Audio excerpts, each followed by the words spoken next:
my channel. Today I'm going to do this kind of smoky green eye that actually turned out a lot smokier than I thought it was going to be, but I really like the way it turned out using the new Natasha, not new, I guess this is new to me, but the Natasha Denona.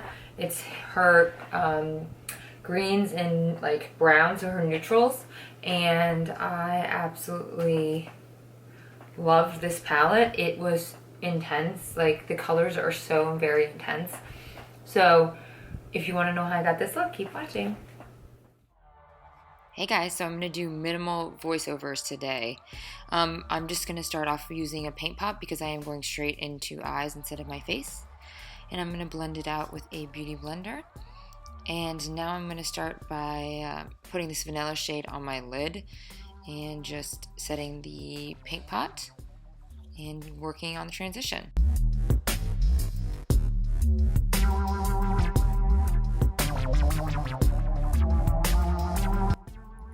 Now I'm going to use a very pointed brush to start building up that color using more of a taupe color. So I'm just building up my outer edges and my crease right now. And you'll see I'm going to pack it on and blend it out with a fluffy MAC brush.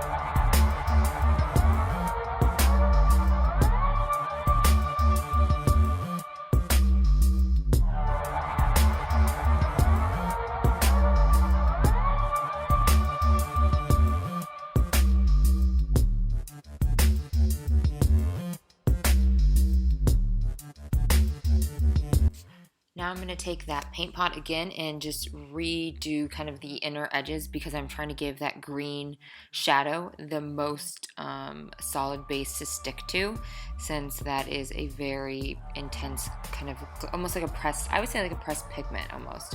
It's very intense. So sprayed my brush with Fix Plus. Now I'm just packing it on with that Chanel No. 3 brush that I like to pack color on with.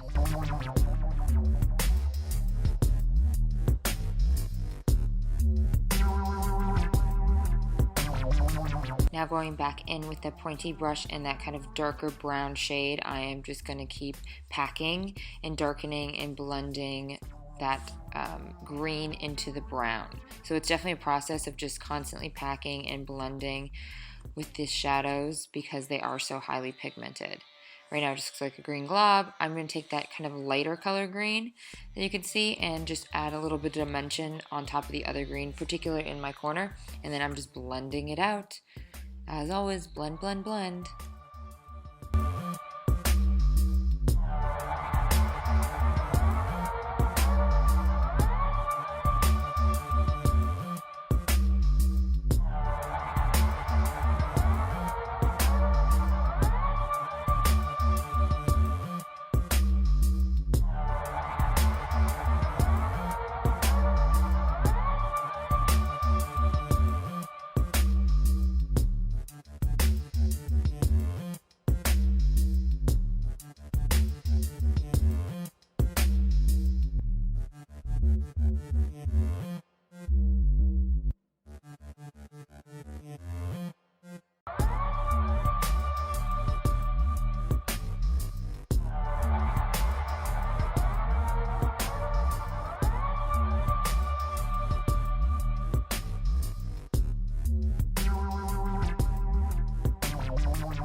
I think I have like a straight up obsession with these Sephora drops. I just haven't figured out exactly how I like to put them on my face. With the Beauty Blender, sometimes I feel like what it does is it pushes it too close to underneath my eye. I feel like my fingers are a little bit more precise, but the Beauty Blender kind of gives it a better obviously blend, but it kind of pushes it into the skin a little bit more, so I feel like you can't see it as much on my skin.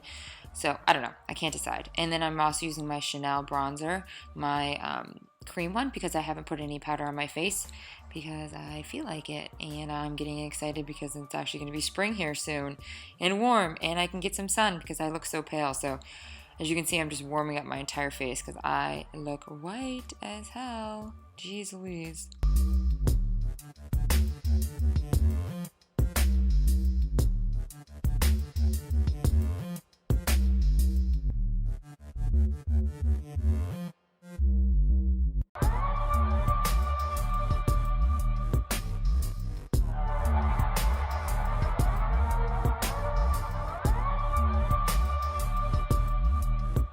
So the reason I'm doing this step is because I feel like this is making a huge difference. I took my dark brown Urban Decay pencil, and I'm just doing my waterline. And because I'm wearing very dark, kind of a strip lash, I'm also going to do it into kind of my lash line, so I don't have that floaty lash. People with blonde hair and blonde lashes like me will kind of understand when you get that floaty lash. So this has been a big thing that I've been doing, and I feel like I need to bring it up onto lashes.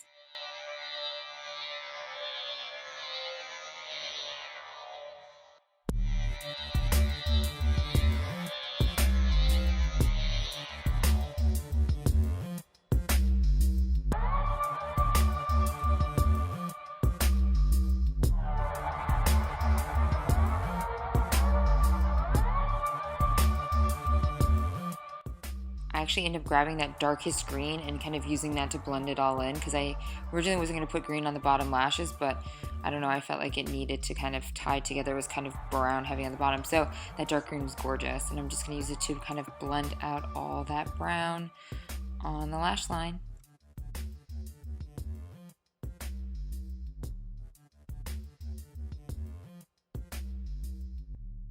Now taking that lighter green color in my pencil brush, and I'm just going to kind of highlight my inner corners with this light green instead of my normal highlighter.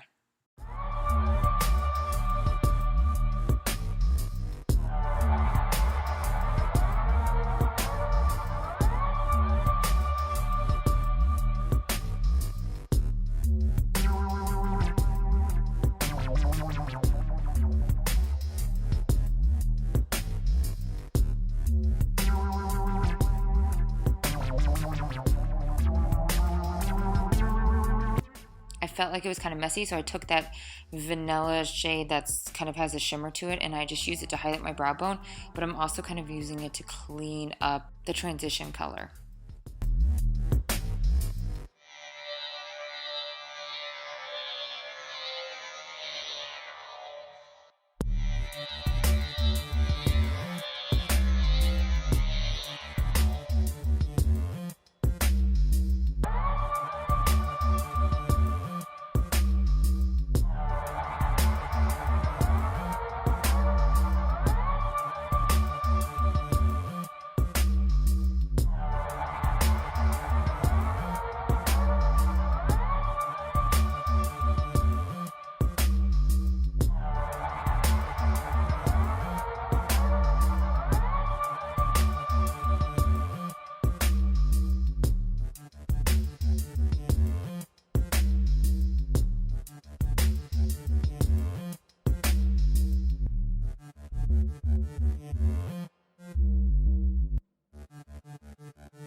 Alright guys, so the finished look, as you can see, it turned out to be a lot darker and a lot more green and a lot more smoky than I originally thought it was going to be. Because in all honesty, this palette has a shit ton of payoff.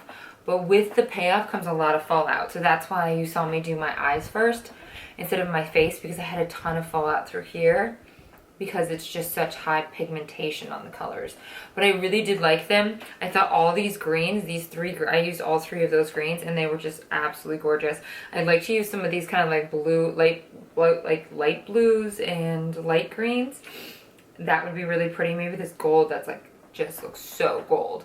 But yeah, it's a beautiful palette. It's so expensive. It's so funny because I think the last time I did like a full review on a palette, or I just did a look on a palette, it was the Morphe 350 palette, which is $35, and I think you like usually can get an affiliate discount with like Jacqueline or somebody like that, so it ends up being like, I don't know, 30 bucks with shipping, and this thing is $235.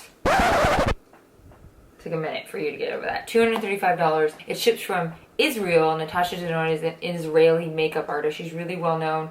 I'll link her YouTube channel underneath. She's really known for these like smoky, really cat smoky eyes and high pigmentation in her shadows. But like I said, with high pigmentation comes a lot of fallout. It's just the give and take that you have. So this is definitely a really crazy palette. I don't necessarily suggest that you buy it. I know Nikki Tutorials named it as one of her favorites one of these months in like December, I think, and it sold out. So it actually took me almost 2.5 months to get the palette because it was sold out. This light, it like keeps reflecting the light, so it's like changing. Hopefully it's not changing. To kind of do something fun as opposed to, I feel like I've been doing really neutral looks the last few times for work. Hopefully you're enjoying my work makeup series, but then also, you know, I gotta throw in fun stuff. The lashes that I'm wearing are the Pixie Luxe, and I would not suggest these for newbies. They're very stiff and straight, so you have to wrap around your finger and wrap around your finger a little bit more, and then I almost like put them on and then like pull my eyes straight and then like push them to make sure that they're straight across, because the middle has a tendency to like want to either the middle's moving or the outsides are moving because it's kind of a straight hard lash. They feel kind of cheap in all honesty. I'm a little disappointed with House of Lashes on these ones. I've loved all theirs, but these are kind of disappointing. So we'll see. I like the way they look once they're on. I don't like the way they feel. They're very, they feel really synthetic, which I know mink isn't good for, you know, mink isn't good because it's mink. But I thought these felt really synthetic. I'll let you guys know how they wear the rest of the night. Sometimes lashes look better or do better after 1 or 2 wears, especially lashes like these that are kind of cheaper and harder. I kind of brought in a new blush, which is interesting. It's a drugstore blush, so the Milani Baked Blush. I have it in the color Luminoso, so we'll see how that looks or lasts. I like the way it looks, but blushes, everyone knows, are the first to go after you've been out and about, so I'm assuming they're probably going to be the first one to go. Anything else new that I used? I don't think there's anything else new. I really appreciate you guys sticking in. Hopefully you enjoyed this kind of green smoky look.